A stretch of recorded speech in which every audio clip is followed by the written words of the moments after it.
Okay, so what I have noticed is that my views be going up whenever I do a reaction video. Um, let's see if I can find it. Let me see if I can find it. So again, like 2 subscribers after making a reaction video of Low being falsely accused. I got that 118 views. When I do reaction videos, I be getting like some views, like 118 views. When I made a reaction of 7 scary videos caught in abandoned buildings, I got 17 views right there. I mean, it's okay. I don't care about like views. I'm just trying to have a future for my YouTube channel. I want this to be for a job for me in the future so I can help out my family members, not just my parents or my siblings. I want to help out my cousins. I want to help out my aunties, my uncles. I want to help out all my family members, all my family, my mom's side, my dad's side, everybody. I want to help them out in some way. One day, hopefully one day. I'm not trying to be, famous, or I'm not trying to, be popular and all that. I don't care about none of that stuff. I just want to make money on YouTube so I can help out my family members. But I noticed that I've been making, views by making reaction videos, so that's what I'm gonna do now. The most dangerous gangs in the world. These are families you would be grateful for not being a part of, since they only keep together to generate violence in their communities. Find out which families I'm talking about so you can take precautions. Aryan Brotherhood. This is probably the vilest white people gang of all, with a total of 20,000 members in and out of prison. The Aryan Brotherhood is known for its discrimination and brutality. It was formed at the San Quentin State Prison in the late 1960s in response to growing Afro-American gangs such as the Black Guerrilla family, but over time, it became one of the most powerful criminal syndicates, being responsible for 20% of prison murders, despite it comprising less than 1% of the prison population. That's crazy. Its main activities focus on drug trafficking, extortion, this gang's inmate power prostitution, and murder for hire. Huge. It's difficult to become a member. Each applicant must prove their loyalty to the gang by killing another inmate of a different race. This gang is not kidding. Wow. Its motto is blood in and blood out. And that means the only way out is death. Mexican Mafia. Despite its name, this gang was not founded in the country of... The Mexican Mafia is the most powerful gang within the California prison system, with almost 400 official members and about 900 partners who do the dirty work in hopes of becoming members. It was formed in 1957 by Hispanic gangsters from different neighborhoods of Los Angeles in order to protect themselves from other gangs. Soon, its numbers increased, and with that, the violence level as well, becoming one of the most feared and well-respected gangs in the early 1960s. Wow. The Mexican Mafia doesn't have a leader, but some members have the authority to order killings on behalf of the group. New candidates must be Hispanic, give information about their families, and pass some tests such as murder or stealing. If they don't do it or fail, death is often the punishment, so this is a test that can only be taken once. Black Guerrilla Family. Unlike other gangs, the Black Guerrilla family was not formed to protect Afro-American inmates of the San Quentin prison, but it was the Afro-American Marxist ideology that ended up putting them together. Founded in 1966 by George Jackson, George Lewis, and W.L. Nolan as a black people movement to eradicate racism in American prisons and overthrow the U.S. government, much like the Black Panthers movement of the time. But sooner rather than later, the Black Guerrilla family went off the rails to the criminal side and is now one of the most influential Afro-American gangs in prisons. As any organization, drug trafficking and extortion is its specialization. Wow. In the past, new recruits had to stab white inmates to be accepted, but it seems that things are different now, and it is usually necessary to be Afro-American. Not gonna lie, one thing I noticed is that the gangs back in the days, like around like 200 less. That was crazy. The gangs back then was very, very crazy until now, 2022. The gangs are just, friendly people now. If you mess with them, of course they're gonna use violence. But now, like, the gang members from back in the years, until now, they're more friendly, they're calm and all that. They changed a lot. There's like gangs now, but it's just child's play. You know, it's just these kids like in New York, just like being like, oh, this and that. Oh, you an op and all that. Bro, those are just little kids, bro. Like those are not even gangs, bro. They're just wannabes. That's American it. and believe in the cause. Isn't that more practical? Nuestra Familia. This is the mortal enemy of the Mexican Mafia. Nuestra Familia Wow. was formed in 1968 in Northern California by a group of inmates from Fresno's jails tired of the Mexican Mafia's abuses. Due to most of the members coming from rural backgrounds, they were seen as inferior by the Southerners of the Mexican Mafia since they were formed in the metropolitan city of Los Angeles. This rivalry caused bloody wars between both gangs. Its principal business is cocaine, heroin, marijuana, and methamphetamine distribution. So, much like in Breaking Bad, This is not meth.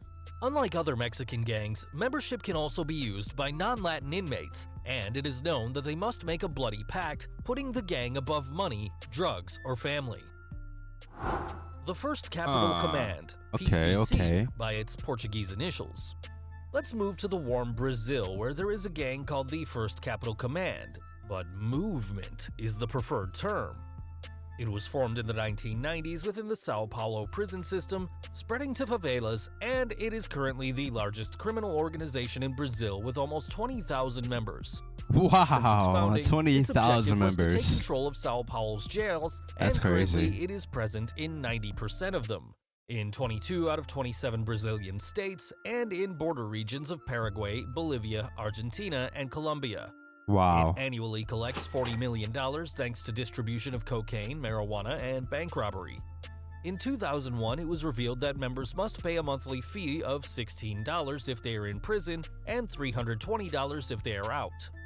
In addition, not everybody is accepted, the same as in an exclusive club. You must be suggested by another member and have 3 sponsors for baptism. 14K Triad. In the far-off Asian lands of Hong Kong, 14K Triad, which has turned the island into one of the principal heroin and opium distributors throughout the Asian continent. Established in 1949 after the Chinese Civil War, the Triad was founded by Lieutenant General Kotsu Wong of the Chinese Republican Party Kuomintang as an anti-communist action group before the fall of China to this ideology. This triad was unique due to its aggressiveness and because there was no leader who takes the total control of all the faction outside the island. By the 90s, it was considered the most powerful triad in the world, internationally active in Chinese neighborhoods of several Western countries. Nowadays, it has 25,000 members with a 25,000 members. What? That's crazy, bro. market presence in the Hong Kong distribution of narcotics. Crips. Do you see the blue on their clothes? Crips. Well, it's not just about these fashion. guys. It's the emblem of the Crips, one of the Bro, for some reason, 2022, everybody's a Crip in New York. most violent and extensive It's gangs funny, in the bro. United States, with around 35,000 members. Wow, 35,000. Based in the Compton neighborhood of Los Angeles, the gang is principally made up of Afro-Americans. However, there are also white and even Asian members. After the boom of crack in the 80s in the main urban centers of the country, the Crips grew in number and influence thanks to the profits by distributing such drug and cocaine. Unfortunately for the rest of the citizens, the violence of this gang also increased, and by the 1990s, the Crips were one of the main gangs responsible for theft, murder, and rapes in Los Angeles. The legendary rivalry with the Bloods reached extreme levels of violence that inspired movies such as Boys in the Hood and video games such as Grand Theft Auto San Yeah, Andreas that the are Grand now Theft part of the Auto. American popular culture.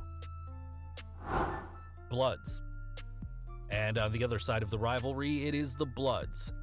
As the name suggests, it's more than 25,000 members wear red clothes as Wow. identification and pride. This gang was formed in 1972, also in Los Angeles, California, as a response to the growing influence of the Crips. Like the rival, after the boom of crack in urban areas of the United States, the Bloods started to make money with its distribution and sale, causing bloody confrontations with the rival gang, so much so that it was made into film. New recruits must gain a violent reputation to win the respect of leaders, and most of them are young Afro-Americans recruited directly from school. If you ever thought that there was nothing worse than staying at school, maybe staying with the Bloods would have been worse, don't you think? Yeah. Bamboo Union. Bamboo Even if its Union, name that's a sounds like the gang. name of a Chinese flower shop, Bamboo Union is actually one of the most powerful criminal groups in Taiwan with around 10,000 members. Bro, no way that's the Although they name. consider themselves businessmen, their trade is organized crime, drug trafficking, extortion, and silencing of journalists who try to find out a lot about them. Formed in the 50s in mainland China, the gang soon moved to Taiwan where it flourished like bamboo. By the 1980s, the Bamboo Okay. Union's influence in heroin distribution had expanded to Chinese neighborhoods of California and casinos in Los I mean, of course. I mean, there's gonna be people, following each other. And plus, bro, like, where he said again? Where is this at? neighborhoods of California and casinos in Los expanded to Chinese China has so many people, bro. China has a large population. neighborhoods of California large and population, casinos of in Las course. Vegas, making the gang more powerful, specifically within local politics. This gang doesn't have a hierarchical system, each division is led by a big brother, and new members had better follow the rules unless they wanted to get a finger cut off. Really? It's crazy. Oh my Salvatrucha. god. You knew this was next, so the position number 1 belongs to Mora Salvatrucha, which is considered the most violent and largest gang in the world, reporting almost 50,000 members. 50,000. Even though this gang identifies with Central America, it has its origins in Los Angeles, California in the 80s and 90s with the purpose of defending Central American immigrants. But it soon became a criminal organization responsible for drug trafficking, murder for hire, theft, kidnapping, gun sales, and illegal immigration. Its main operation centers are located in Central American countries such as Guatemala, El Salvador, and Honduras, where this gang unlashes all its violence, and there are some places where it even has more power than the government of those countries. I don't know all my Mexican gangs, right? But all I know is that there's a MS-13 Mexican gang, there's a Mafia Mexican gang, there's a Cartels Mexican gang. Bro, there's so many Mexican gangs all around the world, and it's so crazy. Like the amount of I feel like Mexicans are like the most dangerous people, especially like when it's coming up to gangs. Except for like the regular Mexican citizens, they're not gonna be that dangerous. But when it's coming up to Mexican gangs, it's large. Like Mexican gangs are like around the world. They're literally everywhere, bro. Like El Chapo gangs was like everywhere. It was like the whole around the world, bro. It was like in Africa, it was in Mexico, it was in the United States, it was in Canada, bro. They were everywhere, bro. Like El Chapo's Mexican gang was everywhere around the world, bro. Like it's crazy. In El Salvador, the Mora control 94% of the country's 262 municipalities.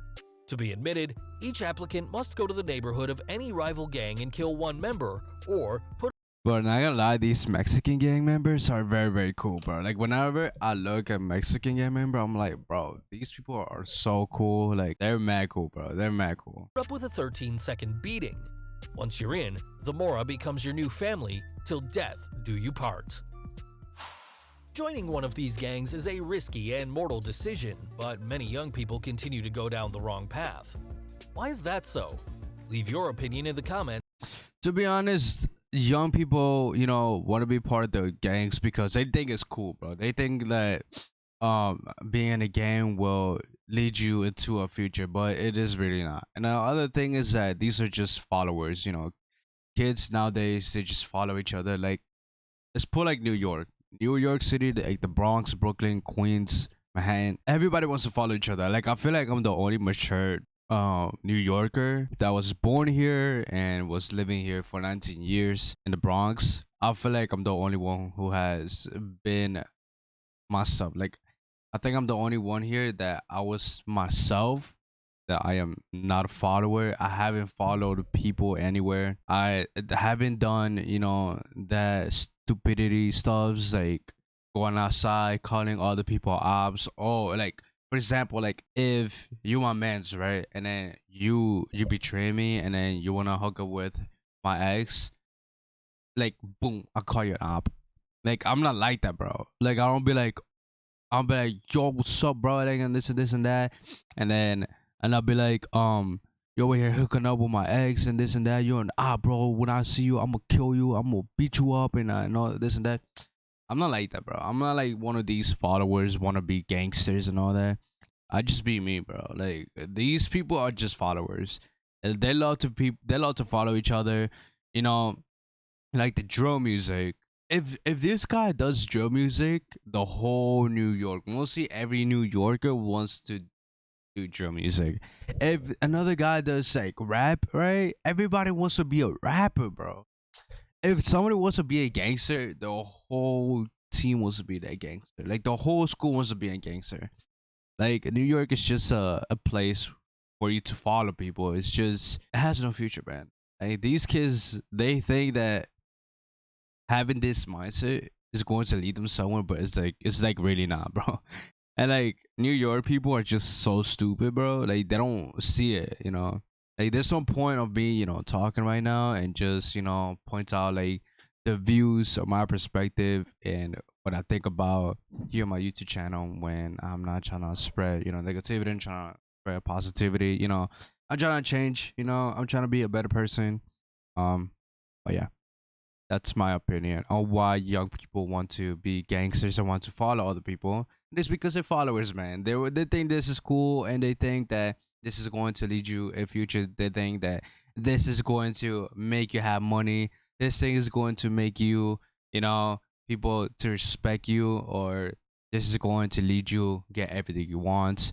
But no, it's really not. You're just gonna ruin your life and you're just going to shorten your life